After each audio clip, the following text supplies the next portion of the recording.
venus dans l'institution après des échanges depuis hier, même ce matin, j'étais en échange avec le secrétaire permanent, mais il s'est refusé de nous rencontrer. Pour quelle raison? Nous ne savons pas.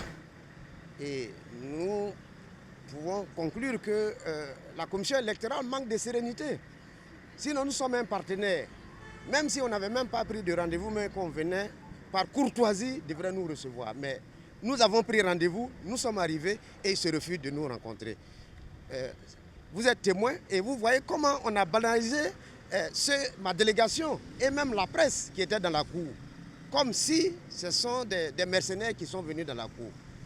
Mais je pense que la commission électorale n'a pas le droit de traiter les citoyens de cette façon-là. À plus forte raison, un parti politique et même la presse, brutaliser la presse, ce n'est pas juste. Donc, ce qu'on peut retenir, c'est que la commission électorale a refusé de recevoir le Front populaire ivoirien. Mais malgré cela, nous avons pu déposer le courrier au service courrier. Normalement, si c'est pour le service courrier, nous ne serions pas venus ici, puisqu'il y a des services express pour faire ce dépôt-là, pour faire ce travail-là. On allait commander ou commanditer un service courrier ou Yango pour venir déposer en tout cas ce courrier. Si nous sommes venus, c'est pour échanger avec la commission électorale, précisément avec le secrétaire permanent. Mais il s'est refusé de nous recevoir. Et je pense qu'il nous doit des explications, il doit des explications à la nation ivoirienne. Il y a plus de 6 millions d'électeurs qui sont concernés. Il y a d'autres cas, les omissions, il y en a plusieurs, plus de 500 000. Il y a des délocalisés volontaires ou involontaires, et ça, c'est plus de 200 000. Il y a également les transhumants. Il y a le cas des décès déclarés qui sont restés sur la liste et des cas de décès non déclarés qui ne sont pas identifiés par la CEI. Donc c'est tout cela que nous avons consigné dans un document et que le Front populaire ivoirien s'est proposé de venir remettre à la CEI aujourd'hui. Depuis hier, nous étions en contact avec le secrétaire permanent en vue de venir déposer nos conclusions ce matin à 11 h. Oui, bien sûr, bien entendu, puisque ce sont des éléments de fraude.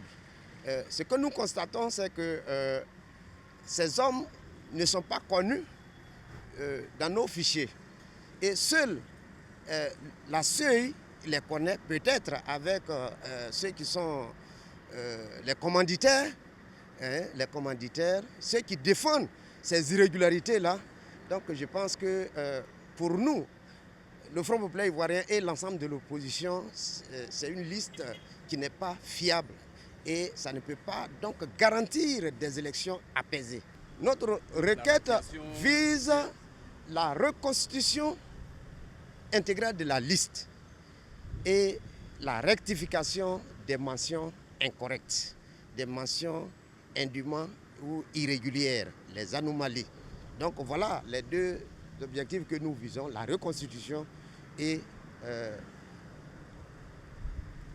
la rectification des mentions. Voilà. Le Front populaire ivoirien ne revendique pas une radiation, non. Parce qu'on ne peut pas radier 6 millions d'électeurs. Ce qu'on peut faire, c'est de reprendre. Et l'article 13 donne un fondement juridique pour reprendre la liste. La liste est infectée. La liste, aujourd'hui, on peut dire que c'est une liste cancérigène. Et cela suppose que la liste est altérée, suffisamment altérée, profondément altérée. Et la commission électorale et le gouvernement ivoirien doivent véritablement reconstituer cette liste électorale. Et le Front populaire ivoirien est venu leur porter cette information.